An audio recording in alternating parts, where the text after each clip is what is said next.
I want us to look just for a few minutes at the fascinating way God's chosen to weave the picture of the resurrection into his creation. I'm not sure you'd call this evidence. It's just interesting. It's fascinating because he's done a lot of things in his creation that kind of point us to the resurrection. Sometimes we don't think about this, but it's important to God that we realize how important the resurrection is to him.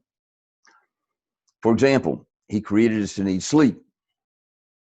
And for most normal folks, and some of you teenagers right now may be thinking, well, I guess that lets me out. I guess it lets me out too, actually. But for most normal folks, every night we lie down on our beds and we go to sleep.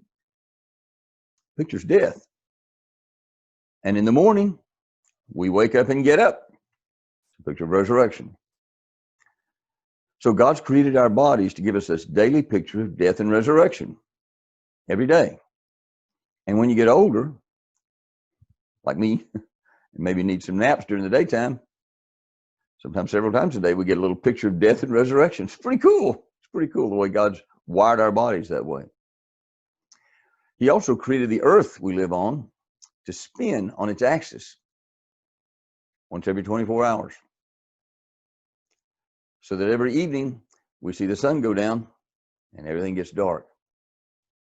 Picture of death. And then in the morning, sun comes up. Picture of resurrection. Happens every day. Beautiful picture of his creation of death and resurrection every single day. He also tilted the earth on its axis so that every year winter comes.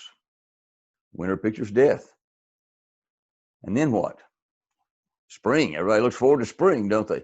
Spring, a wonderful time of the year. Pictures resurrection. Beautiful.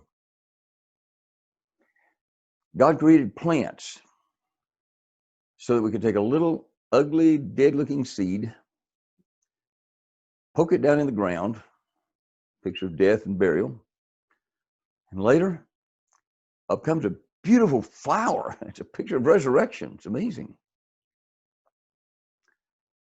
God also created an amazing little creature that all of you've seen, all of you are familiar with this. He made sure it could be found just about everywhere in the world where there are people. You find these little things. We call them caterpillars.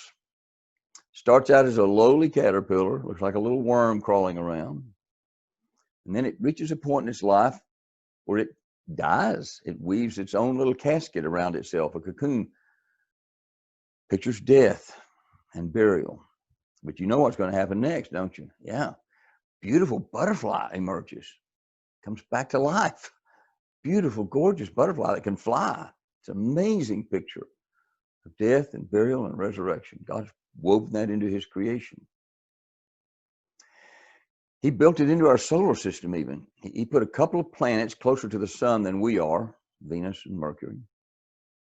And he put our moon in orbit around the earth so that the moon, as well as Venus and Mercury, go through what we call phases from our place here on the earth.